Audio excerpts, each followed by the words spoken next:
Bismillahirrahmanirrahim. Assalamualaikum warahmatullahi wabarakatuh. Alhamdulillahirrabbilalamin.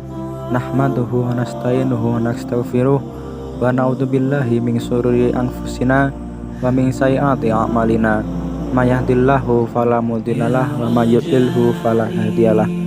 Asyhadu an la ilaha illallah wahdahu la syarikalah wa asyhadu anna Muhammadan abduhu wa rasuluh la nabiyya ba'da. Allahumma sholli wa sallim wa barik wa karim ala nabiyyina wa rasulina Muhammadin wa ala alihi wa sahbihi wa barik wa salim. Ba'du. Baik, pada kesempatan kali ini kelompok kami akan membahas tentang rukun-rukun iman. Iman kepada Allah. Iman kepada Allah merupakan asas dan pokok akan adanya keimanan kepada kitab-kitabnya, yakni keyakinan yang pasti bahwa Allah adalah Rabb dan pemilik segala sesuatu, dan dialah satu-satunya pencipta, pengatur segala sesuatu, dan dialah satu-satunya yang berhak disembah dan tidak ada sekutu baginya. Allah berfirman dalam surat Al-Hajj ayat 62 yang artinya kuasa Allah Subhanahu wa taala. Yang demikian itu adalah karena sesungguhnya Allah dialah yang hak, dan sesungguhnya apa yang mereka seru selain dari Allah Subhanahu wa taala itulah yang batil, dan sesungguhnya Allah Subhanahu wa taala dialah yang maha tinggi lagi maha besar. Adanya alam semesta ini merupakan bukti bahwa Allah adalah Tuhan yang maha kuasa, Tuhan yang menciptakan alam semesta dan yang maha mengatur. Tidak ada Tuhan selain Allah. Dalam surat Al-Maidah ayat 48 yang artinya, dan kami telah menurunkan kitab-kitab kepadamu dengan membawa kebenaran kitab-kitab yang diturunkan sebelum dan menjaganya, maka putuslah perkara mereka menurut apa yang diturunkan Allah, dan janganlah engkau mengikuti keinginan mereka dengan meninggalkan kebenaran yang telah datang kepadamu. Kitab yang dimaksud adalah kitab yang berisi aturan, larangan, perintah yang dijadikan pedoman bagi umat manusia. Jadi dalam kehidupan ini kita harus memiliki arah dan tujuan yang benar. Janganlah kita mengikuti keinginan orang lain. Dalam iman kepada Allah terdapat beberapa poin, di antaranya yaitu wujudullah. Wujudullah di dalam Al-Quran kita akan melihat bahwa wujud Allah yang diyakinkan kepada kita yang pertama melalui fitrah iman dan makhluk ciptaannya. Dalam firman Quran Surah Al-Baqarah juz 2 ayat 164, sesungguhnya dalam penciptaan langit dan bumi silih berganti malam dan siang.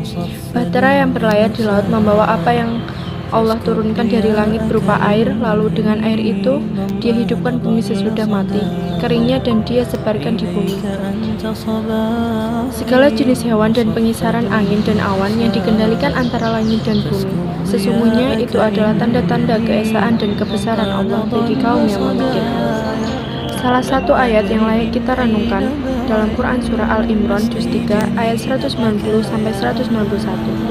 Sesungguhnya dalam penciptaan langit dan bumi dan silih bergantinya siang dan malam terdapat tanda-tanda bagi orang yang berakal, yaitu orang-orang yang mengingat Allah sambil berdiri atau duduk atau dalam keadaan berbaring, dan mereka memikirkan tentang penciptaan langit dan bumi seraya berkata, ya Tuhan, kami tiadalah Engkau menciptakan ini dengan sia-sia. Maha suci Engkau, maka peliharalah kami dari siksa neraka. Mentauhidkan Allah Subhanahu wa taala adalah inti akidah Islam. Di dalam konsep tauhid, kita menegaskan Allah dari segi rububiyah, mulkiyah, dan juga uluhiyah. Dari segi rububiyahnya, kita mengesahkan Allah sebagai pencipta yang telah menciptakan segala sesuatu dari yang paling kecil hingga yang paling besar. Allah lah yang memberi rizki, dan Allah lah Raja yang menguasai seluruh alam ini.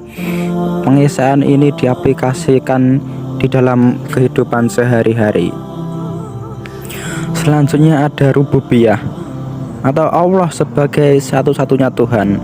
Sifat rububiyah adalah sifat Allah sebagai pencipta, pemilik dan pengatur sistem kehidupan.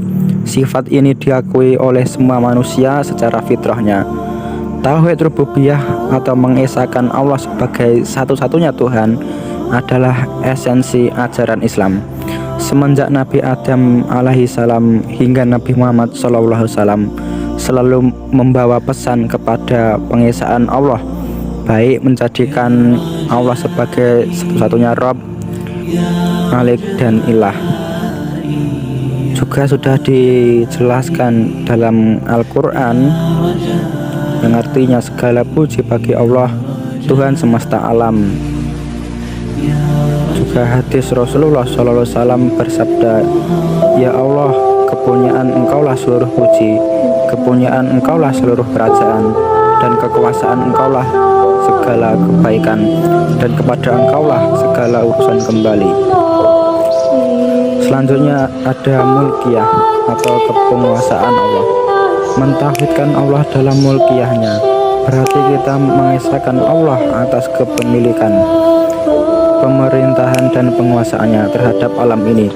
Dialah pemimpin, pembuat hukum dan pemerintah alam ini. Hanya kepada Allah yang aturan-aturan yang bisa berlaku dan menjadi panutan kita. Hanya hukum yang dituturkan oleh Allah saja yang kita pakai. Hanya perintah dari Allah saja yang kita agungkan dan kita laksanakan. Sudah tertuang dalam Al-Quran yang artinya, katakanlah, ya Allah yang mempunyai kerajaan, Engkau berikan kerajaan kepada siapa yang Engkau kehendaki, dan Engkau cabut kerajaan dari siapa yang Engkau kehendaki. Selanjutnya ada ilahiyah, Allah sebagai satu-satunya sesembahan. Penghayatan terhadap keyakinan bahwa Allah sebagai ilah yang disembah dapat membuat manusia tunduk mengabdikan diri semata-mata kepada Allah tanpa memahami yang benar Allah sebagai Rabb dan Malik. Maka Allah akan mengalami kesulitan untuk memahami dan mengamalkan nilai-nilai sebagai Allah sebagai ilah. Konsekuensi pengakuan Allah sebagai ilah adalah mengakui Allah sebagai Rabb dan Malik serta mengakui Allah sebagai ilah dan segala konsekuensinya seperti menjalankan syariat dan ibadah. Selanjutnya ada asma wa sifat. Tauhid asma wa sifat ini mengandung pengertian beriman dengan setiap nama dan sifat Allah yang disebutkan dalam Al-Quran dan hadis sahih yang Allah sendiri sifatkan dan yang disifatkan oleh Rasul Shallallahu Alaihi Wasallam secara hakiki tanpa takwil, takyif atau memvisualkan, atau taklil menolak dan tamsil menyerupakan, seperti bersemayam, turun tangan dan sifat-sifat yang lain. Penafsirannya sebagai para salaf telah disebutkan. Istiwa atau bersemayam, penafsirannya disebut dari Abi Aliyah dan Mujahid dari kalangan tabi'in dalam Sahih Bukhari bahwasanya istiwa itu maknanya al-ulu wal irtira, tinggi dan di atas, yang keduanya sesuai dengan keagungannya. Demikian penjelasan dari kelompok kami. Semoga penjelasan yang sangat singkat ini dapat merubah hidup kita semua, kita semua dapat memahami, dapat mengimani dengan keberadaan Allah. Kita tidak menyekutukan Allah. Semoga bermanfaat. Akhiran, nasrun minallah wa fadlun qarib wa basyiril mu'minin. Wassalamualaikum warahmatullahi wabarakatuh.